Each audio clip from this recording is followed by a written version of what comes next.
ख़त्म कर दिए थे नहीं हम, एक हिसाब बाकी रह गए थे 11 से।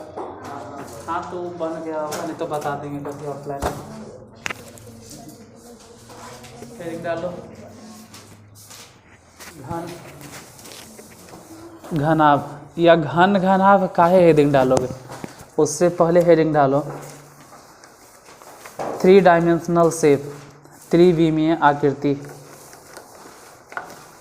3 डायमेंशनल शेप, त्रिविमीय आकृति, 3 डायमेंशनल शेप।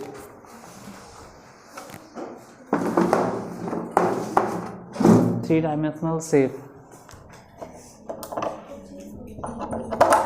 त्रिविमीय आकृति, 3 डायमेंशनल शेप। बनते रहे थे ना, ज़्यादा डिस्टर्बेंस होता है। 3 डायमेंशनल शेप, त्रिविमीय आकृति। लिखा तो दिए होंगे, वैसी आकृति जिसमें लंबाई, चौड़ाई और ऊंचाई तीनों होता है, उसे त्रिविमीय आकृति कहते हैं। जैसे में घन, घनाभ, बेलन, शंकु, गोला इत्यादि। लिखना है घन किसे कहते हैं या घनाभ किसे कहते हैं। पहले तो घनाभ, घनाभ है क्या, घनाभ है क्या, घनाभ क्या है, घन और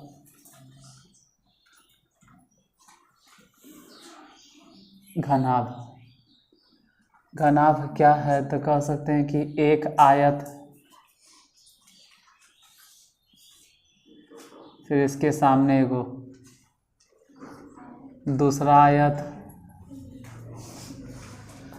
फिर अगर इसे मिला दिए तो समझ में आता है इसके ऊपर तीसरा आयत, और अगर इसे भी मिला दिए तो इसके नीचे। तो एगो तो पीछे बनाए थे, अगर याद होगा तो एगो इन्हें बनाए थे पहला नंबर, और सामने की तरफ दूसरा नंबर, ऊपर वाला तीसरा और नीचे वाला चौथा, इधर और इधर छठा। तो लिखेंगे 6 आयताकार सतहों से घिरी हुई आकृति को, 6 आयताकार सतहों से घिरी हुई आकृति को, 6 आयताकार सतहों से घिरी हुई आकृति को घनाभ कहते हैं, घनाभ कहते हैं। 6 आयताकार सतहों से घिरी हुई आकृति को घनाभ कहते हैं। 6 आयताकार सतहों से घिरी हुई आकृति को घनाभ कहते हैं। सेम चीज जैसे ये आयताकार है, घन में क्या होगा कि वर्ग होगा, वर्ग होगा। एक वर्ग पीछे है, एक वर्ग आगे है, तो 2 को तो ऐसा ही नज़र आ रहा है। ऐसे अगर मिला दिए तो तीसरा ऊपर हो गया, और अगर ऐसे मिला दिए तो चौथा नीचे, और फिर इधर 5 और उधर 6। तो इसमें बोलेंगे घन किसे कहते हैं।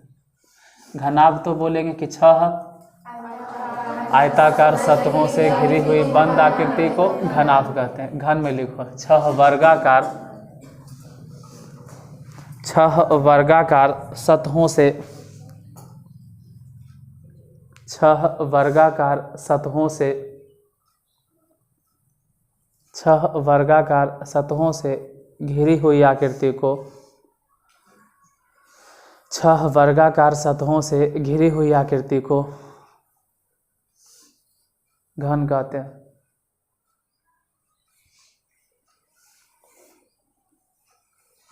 मतलब दोनों में समझ में आ जाना चाहिए कि चाहे घन रहे या घनाभ रहे, कुल सतहों की संख्या कितनी है, 6 है। घन घनाभ में सतहों की संख्या 6 है। तो घन रहे या घनाभ रहे, अगर हम पूछें कि सतह की संख्या बता तो सतह हो गया 6। अगर हम पूछे किनारा बताओ कि किनारा कै गो है, तो यहाँ अगर नहीं समझ में आवे तो जिस कमरा में बैठल उसमें गिन लेना, किनारा, एक किनारा, किनारा किनारा, फिर वैसने दूसरा किनारा, और फिर इसने तीसरा और चौथा, 4 गो हुआ, फिर 5, फिर 6, फिर 7, फिर 8, 8 किनारा हुआ। अभी बच रहा है 4 गो और, बोलो कन्ने। किनारा किनारा कै गो हुआ टोटल। और ऐसे अगर यहाँ समझना है तेजा, देखो एक किनारा आई वाला, एक किनारा कै गो हुआ, इधर से आई वाला। तो जैसे 4 किनारा ऊपर है वैसे ही 4 गो किनारा नीचे भी होगा। तो 4 और 4 कै गो हो गया, फिर भी 4 गो बच रहा है। ये वाला किनारा किनारे, ये भी तो कोण में एक तरह से किनारा कै गो हो गया है। तो जिस कमरा में बैठे लो उसी कमरा में देख लो। जैसे ई पहले खड़े एक खड़ा किनारा, दूसरा खड़ा किनारा, इसने 2 गो, फिर उधर वहाँ पे किनारा, फिर यहाँ पे 4 गो तो ऐसे ही हो गया। फिर 4 गो नीचे, 1 2 3 4, और फिर 4 गो 1 2 3, तो टोटल कै गो हो गया। तो किनारा 12। कोना बताओ, कोना या शीर्ष, कोनों की संख्या। कोना 1 कोण, 2 कोण, 3 कोण, 4 कोण, 5 कोण, 6 कोण, 7 कोण और 8 कोण। तो कोना हो जाएगा या कोण हो जाएगा 8, जो भी बोलो। विकर्ण अगर पूछे कि विकर्ण बताओ, विकर्ण हो जाएगा 4। विकर्ण यहाँ पे तो नहीं समझ सकते, फिर भी देखो एगो यहाँ से यहाँ मिलाना है, और फिर बाहर से मतलब भीतर वाला ऐसे एगो, फिर बाहर से अंदर की तरफ आई, अंदर से बाहर की तरफ, शायद ऐसे समझ में नहीं आवे। जैसे ये वाला भीतर वाला कोना है और ये मान लो कि बाहर की तरफ कोना है, तो इसको मिला दो। ये जैसे बाहर की तरफ वाला है और ये वाला भीतर की तरफ वाला है, तो इसको मिला दो। तो एक हो गया विकर्ण। फिर ये लग रहा है कि बाहर की तरफ है और ये वाला लग रहा है, तो इसको मिला दो। फिर एक और बच रहा है, कौन, ये वाला बाहर की तरफ आ रहा है और ये वाला भीतर की तरफ। तो विकर्ण कै गो हो गया। यहाँ से समझे तो ठीक, आने तो जिस कमरा में बैठे ले वहाँ पे धरेंगे, उस कोना को पकड़ेंगे और वैसा ही सबसे नहीं, वहाँ नहीं, ऊपर नहीं, वहाँ से नीचे सबसे बड़ी भुजा एगो, और फिर वैसे ही उलट के वहाँ से आएंगे और ये नीचे 2 गो, ऐसने फिर 2 गो। तो विकर्ण हो जाएगा 4 गो। लिख लो, सतह 6 किनारा 12 कोना 8 विकर्ण 4।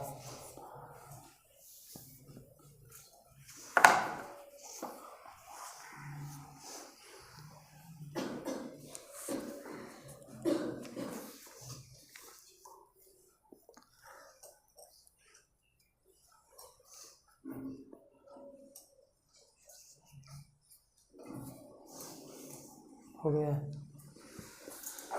अब घनाभ के एक सतह का क्षेत्रफल कितना होगा।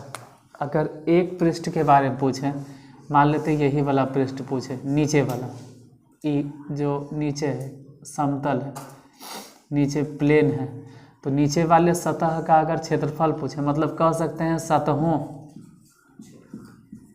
का या पृष्ठों का क्षेत्रफल, तो नीचे वाले सतह का क्षेत्रफल बताओ। कैसे निकालेंगे, तो कहेंगे लंबाई और चौड़ाई। नीचे वाले सतह का क्षेत्रफल हो जाएगा लंबाई गुने, और इसने सतह ए गुने है, नीचे भी है, और सेम ऐसने सरफेस, ऐसने सतह जैसे नीचे है ना वैसने ऊपर भी तो छत होगा ये वाला।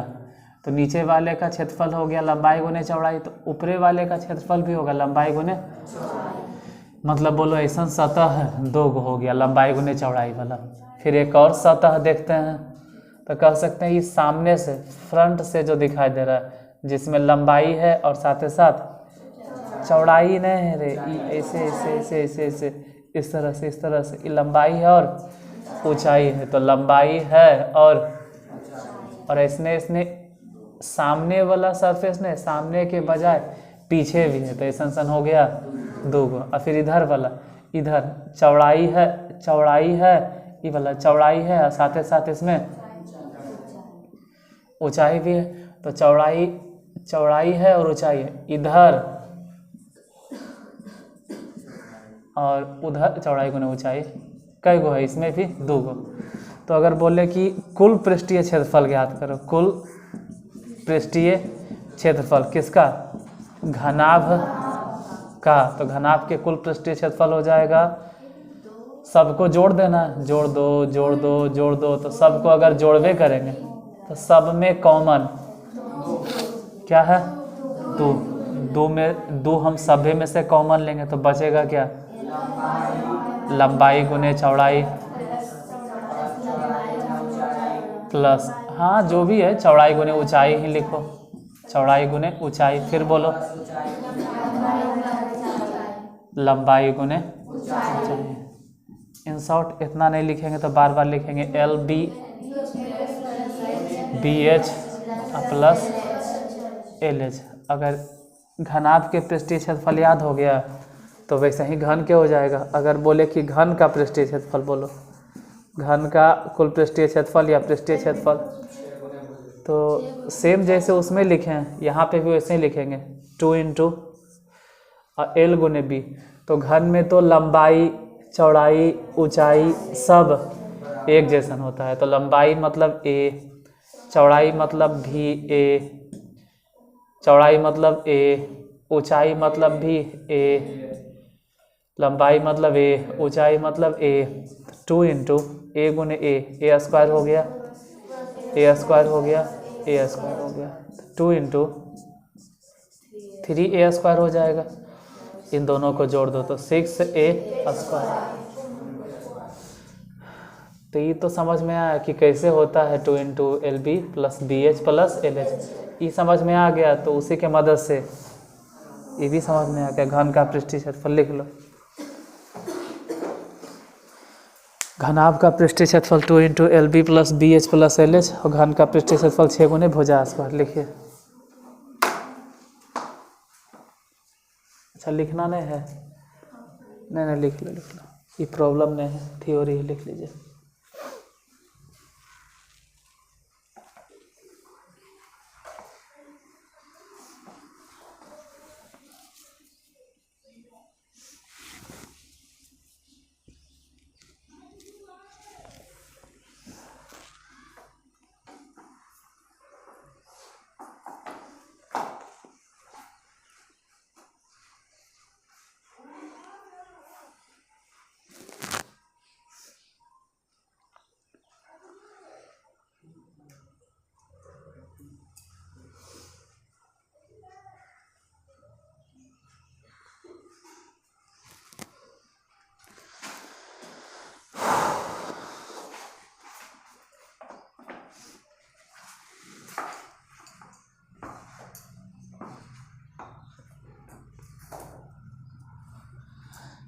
अब घनाभ का और घन का आयतन की जगह कितना घेरे हुए हैं, घन या घनाभ कितना जगह घेरे हुए है, आयतन मतलब कितना जगह घेरे हुए हैं।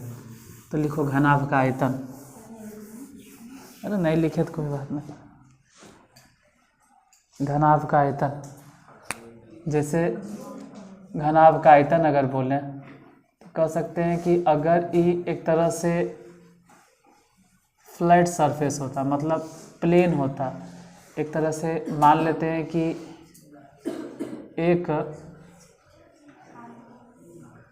एक ही पटरा होता, एक ऐसा पटरा होता, कहते हैं कितना जगह घेरे हुए है, तो मान लेते हैं कि 4 मीटर लंबा है और 2 मीटर चौड़ा है, तो कितना जगह घेरे हुए ये बता। 4 2 6, कितना जगह घेर लें, 8 मीटर स्क्वायर। इसके ऊपर एक और ऐसा ही पटरा रख दिया जाए, इसके ऊपर एक पटरा और रख देते हैं, और उसका भी वही है लंबाई, वही है चौड़ाई, सेम लंबाई और चौड़ाई है। तो पहले तो 4 मीटर स्क्वायर जगह घेर ले है ये था, और अब ये भी 4 मीटर स्क्वायर जगह घेरेगा।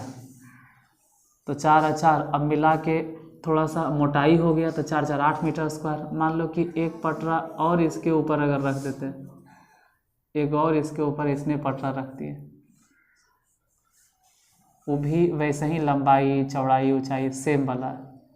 तो पहले 4 मीटर, फिर 4 मीटर मतलब 8 metre square, 8 metre square, 8 metre square, मतलब 8 8 8 कितना हो गया? 8 metre square, 8 metre square, 8 metre square, मतलब कुल मिला के बोलेंगे कि 24 मीटर स्क्वायर जगह घेरा, ऐसा लग रहा है, लेकिन ये स्क्वायर नहीं होगा। पहले लंबाई और चौड़ाई था, मतलब मीटर मीटर दुइये बार गुना था। अब धीरे धीरे तो इसमें ऊंचाई भी आते जा रहा है, गड़बड़ हो गया जो भी, ठीक है, थोड़ा सा ऐसे जाना चाहिए था, जो भी हो गड़बड़ हो गया, मतलब इस तरह से। अब धीरे धीरे इसमें मोटाई भी आते जा रहा है, तो मीटर मीटर 2 बार नहीं, अब कहेंगे 3 बार आ गया, कुछ मोटाई भी आ गया, तो हो जाएगा सिर्फ मीटर क्यूब। मतलब क्षेत्रफल निकालना होता था तो लंबाई गुने चौड़ाई, लेकिन धीरे धीरे धीरे धीरे जैसे जैसे मोटाई आते गया तो लंबाई चौड़ाई और साथ ही साथ कितना मोटा हुआ है वो भी देख रहे हैं। यानी घनाभ का अगर आयतन बोले, घनाभ का आयतन, तो घनाभ के आयतन बराबर बोलो सूत्र, लंबाई गुने चौड़ाई और अब साथ ही साथ ऊंचाई। ऐसे ही घन का आयतन अगर बोले तो कि घन का आयतन, घन के आयतन, तो जैसे लंबाई गुने चौड़ाई गुने ऊंचाई, वैसे ही ए गुने ए, मतलब ए क्यूब। तो घन के आयतन हो जाएगा ए क्यूब और घनाभ के हो जाएगा लंबाई गुने चौड़ाई गुने ऊंचाई। लिख लो।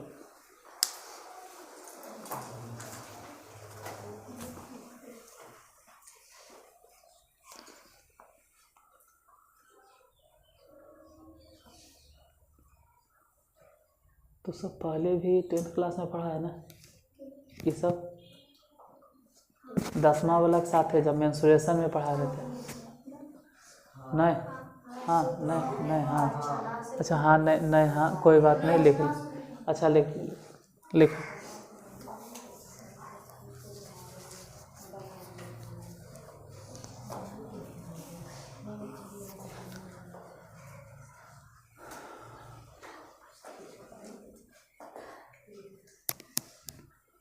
घनाभ के विकर्ण, घनाभ के विकर्ण से पहले ये आयत है, इसमें लंबाई मान लेते हैं एल है और चौड़ाई मान लेते हैं बी है। तो अगर इधर बी है तो इधर भी क्या होगा, और यहाँ एल है तो यहाँ भी एल। बोलो आयत के विकर्ण के सूत्र क्या होगा? Under root L square plus, हाँ शाबाश। हम उससे पूछ रहे हैं कि आयत के विकर्ण क्या होगा। जैसे हम ये भी तो कह सकते हैं कि यहाँ 90 डिग्री है, अगर यहाँ 90 डिग्री है तो ये वाला हो गया आधार, ये वाला हो गया ऊंचाई, या फिर यही मानो आधार तो यही मान लो, अरे जो मानना है मानो ने। और ये हो गया विकर्ण। अब विकर्ण के सूत्र होता है कि कर्ण स्क्वायर, जैसे नाम दे दिए ए बी सी डी, तो इसमें हम ऐसे लिखेंगे कि बी डी के स्क्वायर बराबर ए बी स्क्वायर प्लस, ध्यान देना बी डी विकर्ण है, मतलब कि कर्ण है, और ए बी लंब है और ए डी आधार। तो बी डी वो तो निकालना ही है, बी डी, और ए बी कितना है, ए बी बी के स्क्वायर, और ए डी कितना है एल स्क्वायर। तो हम कहेंगे बी डी बराबर क्या हो गया, under root L square plus B square. मतलब अगर आयत के विकर्ण कहें तो बोलेंगे कि अंडर रूट लंबाई स्क्वायर प्लस चौड़ाई। तो चलिए तो समझ में आ गया कि आयत के विकर्ण अगर बोले तो under root L square plus B square. फिर से यही वाला फोटो यहाँ बनाते हैं। ये आयत है और इसका विकर्ण मान लेते हैं ये वाला, कितना दिए हुए, under root L square plus, और इसने एगो आयत बनाते हैं यहाँ पे।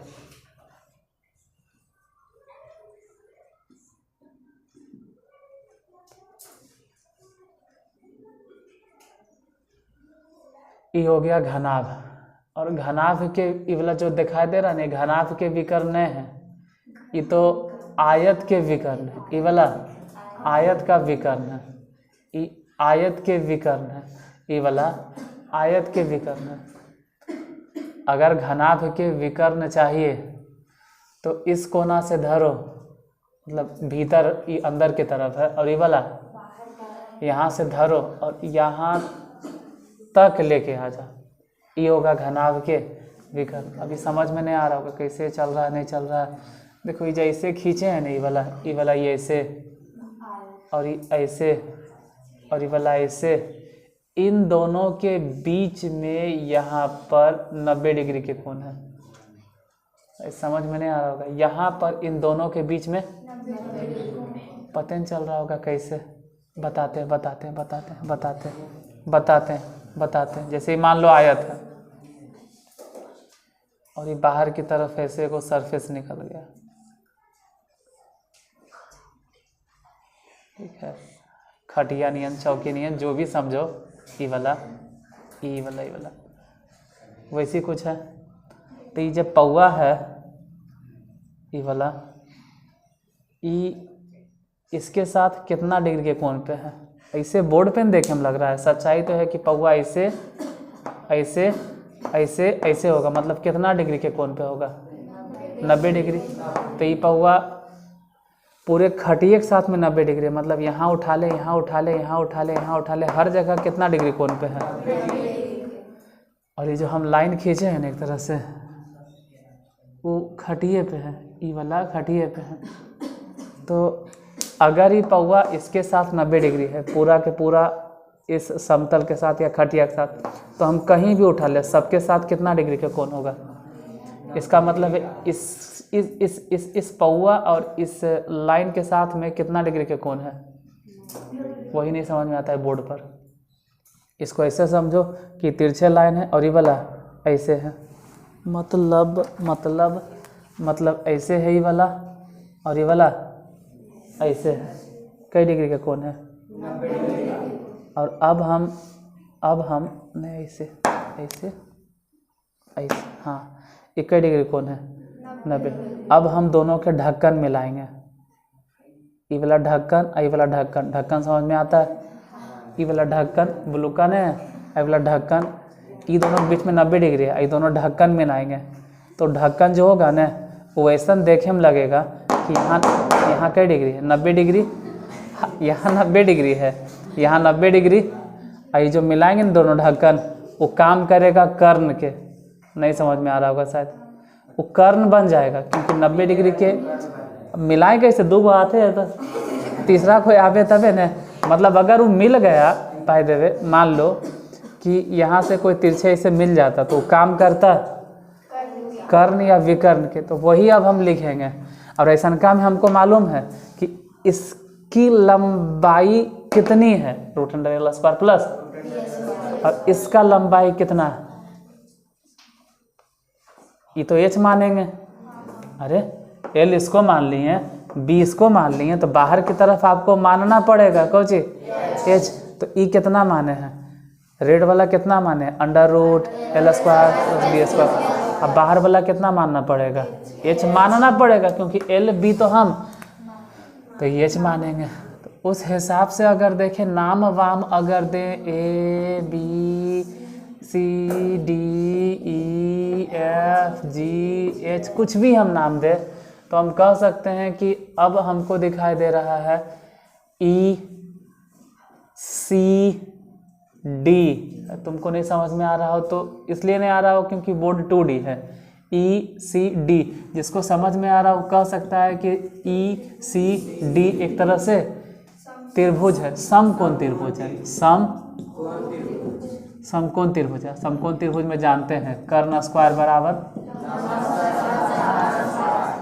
बोलो इसमें कर्ण किसको माने? हम अभी तो इतना समझाएं, कर्ण कौन माने? EC माने या ED माने?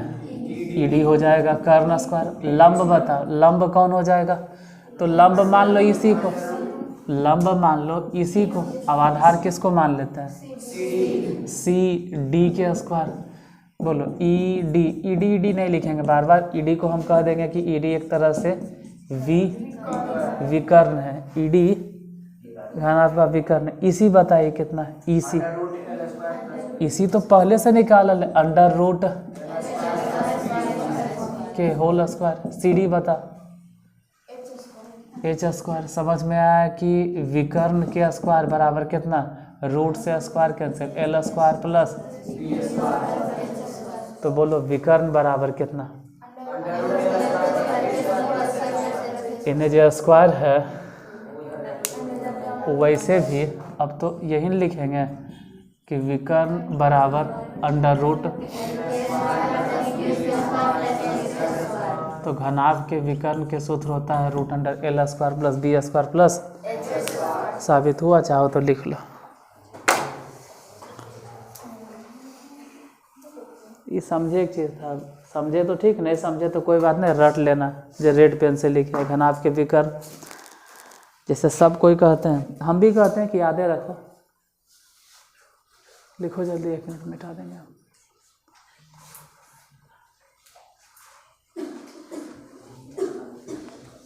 पहले तो समझ में ही नहीं आ रहा होगा कहाँ से उतारे, किसी को समझ में आ रहा है कि कहाँ से छापे,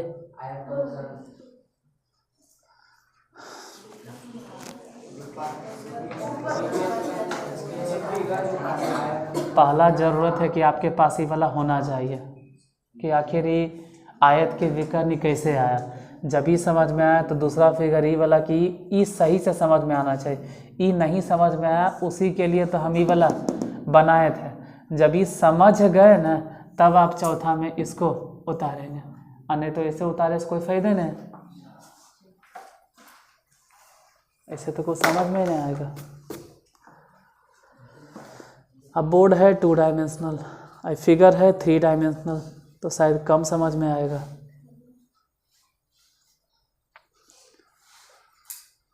लेकिन जो समझ गया वो किसी को समझा देगा कि आखिर घनाभ के विकर्ण वही काहे होता है, under root L square plus B square plus H square.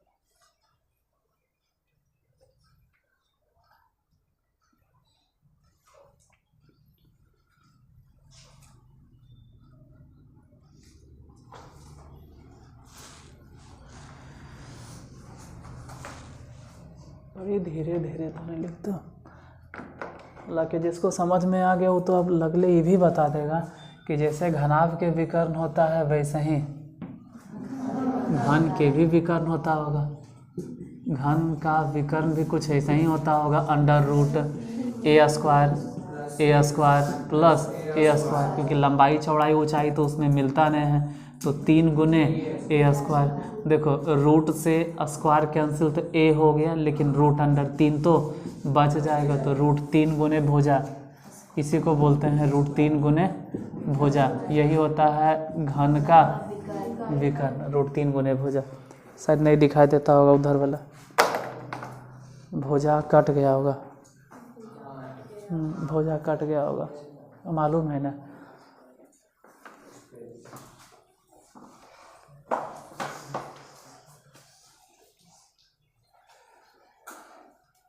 वहाँ क्लासवा में पूरा बोर्डवा कवर होता है, यहाँ पूरा बोर्ड कवर करेंगे तो एकदम छोटे छोटे को दिखाई देगा, उससे बड़ा नहीं बोर्डवा है। वो जहाँ तक लिखते हैं ना वहाँ पर शायद बोर्डवा वहीं तक ख़त्म होता है, थोड़ा सा और ज़्यादा है।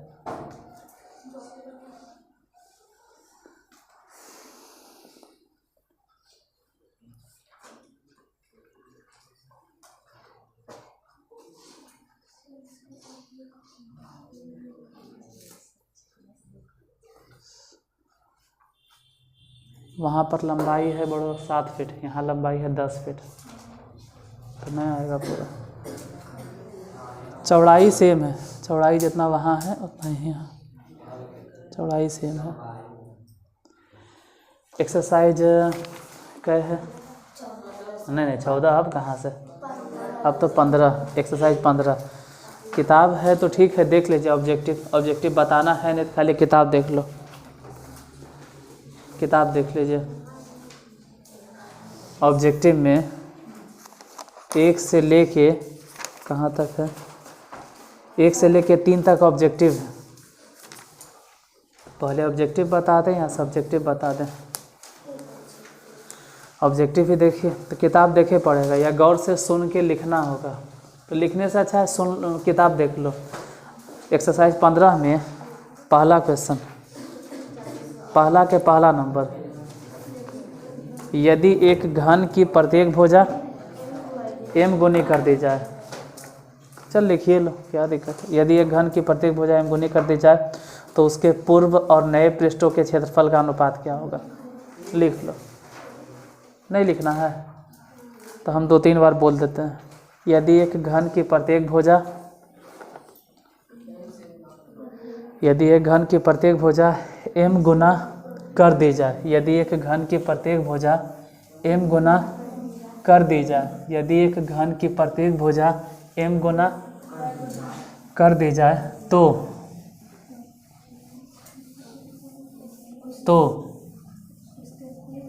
उसके पूर्व और नए पृष्ठों के क्षेत्रफलों का अनुपात क्या होगा? यदि एक घन की प्रत्येक भुजा m गुनी कर दी जाए तो उसके पूर्व और नए पृष्ठों के क्षेत्रफलों का अनुपात क्या होगा? यदि एक घन की प्रत्येक भुजा m गुनी कर दी जाए तो उसके पूर्व और नए पृष्ठों के क्षेत्रफलों का अनुपात क्या होगा? एक घन की प्रत्येक भुजा m गुनी या m गुना कर दिया जाए तो उसके पूर्व और नए पृष्ठों के क्षेत्रफलों का अनुपात, यहाँ देख लेना आप। ऐसे तो घन का पृष्ठीय क्षेत्रफल होता क्या है? घन का पृष्ठीय क्षेत्रफल ऑब्जेक्टिव है, फिर भी हम बना देंगे। घन के पृष्ठीय क्षेत्रफल होता है 6 गुने भुजा स्क्वायर, ठीक है। लेकिन यदि भुजा को m गुना कर दिया है, यही ना भुजा को, मतलब अब भुजा a नए होके बोलेंगे कि a में गुना हो गया कितना m, तो अब नया या नए घन का पृष्ठीय क्षेत्रफल के सूत्र बोलो, तो अभी भी सूत्र वही रहेगा 6 गुने, लेकिन अब भुजा पहले तो ये चल रहा था और अब भुजा am(k) स्क्वायर चलेगा, तो बोलेंगे 6a स्क्वायर नहीं होगा और गुने में अलग से लिखेंगे m स्क्वायर। करना क्या है? पूर्व वाले पृष्ठीय क्षेत्रफल या पूर्व घन का पृष्ठीय क्षेत्रफल और नए घन का पृष्ठीय क्षेत्रफल का अनुपात। पहले वाले घन का पृष्ठीय क्षेत्रफल कितना है? 6a स्क्वायर, और जो नए का घन आया उसका पृष्ठीय क्षेत्रफल है 6a स्क्वायर गुने में m स्क्वायर। तो 6a स्क्वायर कट गया तो यहाँ बचा 1 और इधर बचा m के स्क्वायर, 1:m स्क्वायर। दूसरा नंबर क्वेश्चन, 10 मीटर, 5 मीटर एवं 6 मीटर किनारे वाले घनाभ का आयतन। 10 मीटर, 5 मीटर, 10 मीटर, 5 मीटर एवं 6 मीटर किनारे वाले घनाभ का आयतन। तो सिंपल है, लंबाई गुने चौड़ाई गुने, तो हम ही बता देते हैं। 6×5 = 30 और 3 है के 300 मीटर क्यों बन जाएगा, ठीक है। थर्ड नंबर, पहला के तीसरा, किसी घनाभ का एक किनारा, किसी घन का एक किनारा, किसी घन का एक किनारा एवं किसी घन का एक किनारा एवं विकर्ण, किसी घन का एक किनारा एवं विकर्ण की लंबाई के अनुपात में। मतलब पहला के तीसरा है कि घन का एक किनारा, घन का एक और विकर्ण की लंबाई में क्या अनुपात है। तो मान लो घन का किनारा और अनुपात घन का विकर्ण। घन के किनारा तो ऐसे भी a होता है और घन के विकर्ण अभी बताएं, मेटा भले दिए लेकिन अभी बताए थे कितना। घन का विकर्ण √3 गुने भुजा यानी a, तो a से a कैंसिल हो गया तो बचा कितना 1 1/√3, तो 1/√3 पहला के तीसरा। चौथा, 2 मीटर लंबी भुजा वाले घन से 2 मीटर लंबी भुजा वाले घन से 1 मीटर लंबी भुजा का घन काट लिया गया तो घन का शेष आयतन मीटर क्यूब में बताओ कितना होगा। जल्दी बताओ, जल्दी बना के दिखाओ कितना होगा।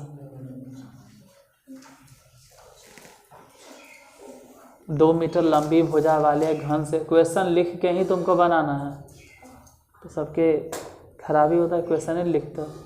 लिखना तो नहीं है चाहिए, लेकिन फिर भी बिना क्वेश्चन लिखे लैंग्वेज प्रॉब्लम समझ में भी नहीं आएगा। 2 मीटर लंबी भुजा वाले घन से, या बिना पढ़े नहीं समझ में आएगा। 2 मीटर लंबी भुजा वाले घन से 1 मीटर लंबी भुजा का घन काट लिया गया तो घन का शेष आयतन ज्ञात करें। क्वेश्चन लिखने के लिए इसलिए हम लोग नहीं कहते हैं जिसमें टाइम तो और बचे, लेकिन तुम लोग क्या करते हो, क्वेश्चन लिखना तो छोड़ो, क्वेश्चन पढ़ते भी नहीं हो। लिखने के लिए इसलिए नहीं बोला जाता है कि टाइम बचेगा, तो तुम लोग इतना टाइम बचा लेते हो कि क्वेश्चन पढ़ना भी नहीं चाहते हो, बिना पढ़ले आंसर बता दें, सॉल्यूशन निकाल दें। किसी घन का किनारा कितना है 2 मीटर, और उसमें से जो किनारा मतलब जो घन काटा गया उसका किनारा कितना, तो बोलो कि जो शेष घन बचेगा उसका आयतन कितना आया, कितना, हाँ 7। देखो जो बड़ा घन है, मतलब मान लो कि बड़े घन का आयतन पहला के चौथा ने है, बड़े घन का आयतन, पहले बड़ा घन है तो बड़े घन के आयतन, और उसमें से हम काट के घटा देते हैं छोटा घन, तो छोटा घन के आयतन माइनस कर दो। बोलो कि बड़े घन के आयतन में फॉर्मूला तो वही होगा भुजा के क्यूब। अब भुजा कितना है 2, तो 2 के क्यूब। और छोटे घन में भुजा कितना है, तो 1 घटा दो, 2 के क्यूब कितना 8, और 1 के क्यूब, तो घटा कर अगर हम लिखेंगे फिर तो घट कर कितना आएगा 7 मीटर क्यूब। यही आंसर 7 मीटर क्यूब। 5वां नंबर है, एक घन का किनारा 10 सेंटीमीटर। देखो प्रॉब्लम छापे नहीं देंगे, घरे जाके लिखते रहना आराम से। एक घन का किनारा 10 सेंटीमीटर, एक घन का किनारा 10 सेंटीमीटर, तो उस घन का आयतन, हाँ सेंटीमीटर क्यूब में क्या होगा, तो सिंपल है लंबाई गुने चौड़ाई गुने, इत्तेफाक ऐसा कि घन में लंबाई चौड़ाई ऊंचाई होता नहीं है, तो बोलो ना कि 10 गुने 10 गुने यानी 1000 सेंटीमीटर क्यूब। 6ठा नंबर क्या है, वैसे ही है, एक घन का किनारा, चल भाई किताबें देख लो, एक घन का किनारा 7 सेंटीमीटर है तो उस घन का कुल पृष्ठीय क्षेत्रफल,